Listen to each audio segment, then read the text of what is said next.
Dear students, today we are going to discuss about Michelson's interferometer.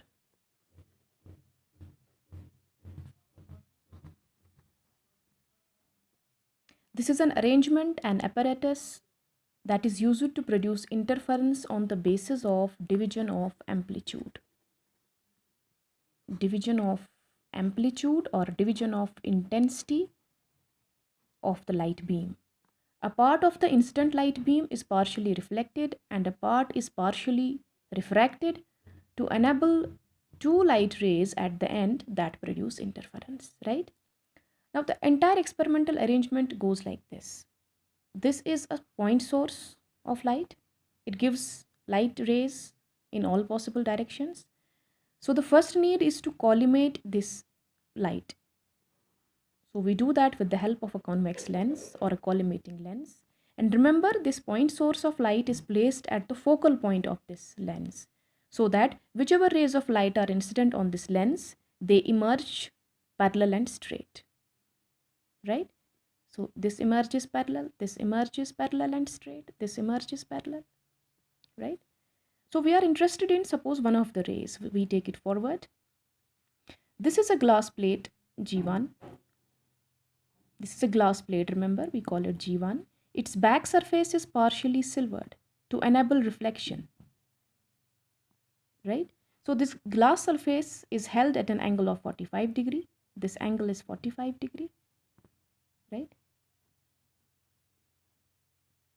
So what should you expect should happen to this ray of light? Once it reaches this point, a part of it is refracted, a part of it is transmitted, a part of it is reflected. From this point, a part of it is reflected and a part is again transmitted. It reaches a mirror. That's called mirror M1, right? From this point, this ray of light gets reflected from the mirror. Again, it follows the same path. Again, it gets refracted and then it transmits down. So you have one ray of light, one source, one coherent source. Now, what about the another coherent source? This ray of light is going to hit another mirror, that is mirror M2, right? And then once it undergoes reflection, it will come back, reach this spot. Because it is partially silvered, get reflected again, and then we have two sources. In fact, two light rays. So we get two coherent sources and we observe an interference pattern in a telescope, through a telescope, right? Now the actual experimental setup of this apparatus consists of one more glass plate. That's called G2. This is called a compensating glass plate. Compensating glass plate. Now, why do we use that? See, if you see the scheme of the optical path of this light ray, how many times does it pass through this glass plate? It passes thrice. Once, twice, and once it comes back, it again passes. So it passes through this glass plate thrice. And what about this ray that gets hitted back from the mirror M2? It passes just once. So to make their optical lengths equal, we introduce another glass plate G2, so that when this ray of light passes through this, initially it gets refracted, and once it comes back, again it gets refracted, and then it passes through. So that this ray of light also passes through a glass medium thrice, right? So we produce an interference pattern is produced and we observe that through a telescope, right? The first question that any student may ask is that since the path length is equal, optical path length is equal, right? And moreover, their direction is also same, that is, there is no phase difference. Phase difference is 0, path length is equal, so only constructive interference should happen and we should get only bright fringes. But what do we get? We get alternate bright and dark fringes like anywhere else, as we get in Newton's rings. Now, why does that happen? This is because we have chosen only one ray, but there are a number of scores of rays that are coming from this collimating lens. And all of them might not be in phase, all of them might not pass the same optical length, path length. Therefore, Once a total interference is observed, it will be constructive at certain points, it will be destructive at certain points, due to which we observe alternate bright and dark fringes, right? So the conditions of constructive and destructive interference follow in the same way as done previously. So the path difference between the two light rays is 2d cos theta, right? And because of the use of mirrors in this apparatus, there's a reflection that takes place. And because of that reflection, we already know on accounts of Stokes relations that an extra path difference lambda by 2 is introduced, or a phase difference of pi by pi is introduced. So this path difference 2d cos theta will be added by lambda by 2, and the condition for constructive interference is this is equal to n lambda. So 2d cos theta is equal to, that actually reverses the condition, 2n minus 1 lambda by 2. So this is the condition for constructive interference, right? Constructive interference. And this 2d cos theta, again when added by lambda by 2, for the condition of destructive interference, we know it is 2n minus 1 lambda by 2. Once this is brought here, it reverses the condition, 2d cos theta is equal to n lambda. So this is the condition for destructive interference.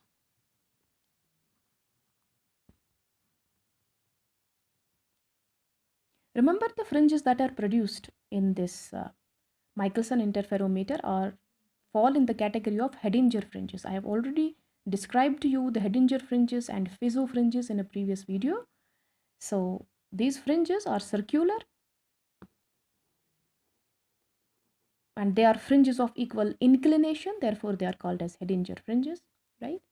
Now one more thing that you should remember about this apparatus is that this mirror M2 is fixed, its position is fixed, but this mirror M1 is movable. It is a movable mirror, it's movable, and this one is fixed, right? Now the question is that where did I bring in this factor 2d cos theta? Where do I find theta in this diagram? Where do I find d? So for that I will have to take you to the next page. Remember that since the back surface of this glass plate G1 is silvered, due to which an image of this mirror M2 is formed here. So this is M2 dash. What is M2 dash? It is the virtual image of the mirror M2 formed on account of glass plate G1 because its back surface is partially silvered, right? Now the distance between mirror M1 and the virtual image M2 dash of this mirror M2 is d.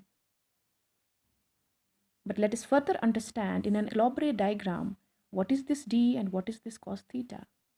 So for that I will have to take you to the next page, right? So we do it like this. See, this is the mirror M1, right? And this is the virtual image of the mirror M2. So M2 dash this is, right? So imagine you have a virtual source S that is well beyond the observer. So what happens? That when a ray of light strikes the mirror M2, it gets reflected, right? And that is seen by the observer here. This source, this virtual source, this extended source is well beyond the observer, right? So once a ray of light hits the mirror M1, it gets reflected, say at an angle theta with respect to the line of sight of the observer at an angle theta. Now we can extend this ray backwards to assume that there is a virtual source S1, right? This is actually a mirror image of S through M1. Now the observer also feels that as if there is a ray of light that again extends backwards, giving us another source S2, which is actually the mirror image of S through mirror M2 dash, right? Now, on account of symmetry, we can see that if d is the distance between m1 and m2 dash, 2d is the distance between s1 and s2. I want to repeat this diagram again, that m1 is the mirror that you have placed on the top, right? In the original apparatus, you have placed this mirror m at the top. And m2 dash is the virtual image of the mirror m2, which is the fixed mirror, right? Now I have chosen to make diagram in this way to make it more elaborate. Now what do I say? That suppose we imagine an extended light source S, virtual source, that is well beyond the observer. So this is the observer, right? So what happens when a light ray hits M1? It gets reflected and makes an angle theta with the line of sight of the observer, right? So what does the observer feel? It appears that as if there are two sources, two coherent sources coming from source S1 and S2. And what are these sources S1 and S2? S1 and S2 are the mirror images of S through mirror M1 and M2 dash. That's all. And theta is the angle. Now, if you choose to confine it within a triangle, you will draw the diagram like this. This is the angle theta which I'm talking about. Yes, this is the distance, that is 2d. And this is the extra path that this ray of light might have to cover to reach this spot, right? So that is 2d cos theta. That's it. And that is why I put this 2d cos theta, two conditions. One is n lambda and another is 2n minus 1 lambda by 2. And that's all about Michelson's interferometer. However, I would like to add, before closing the video, I would like to add some more points.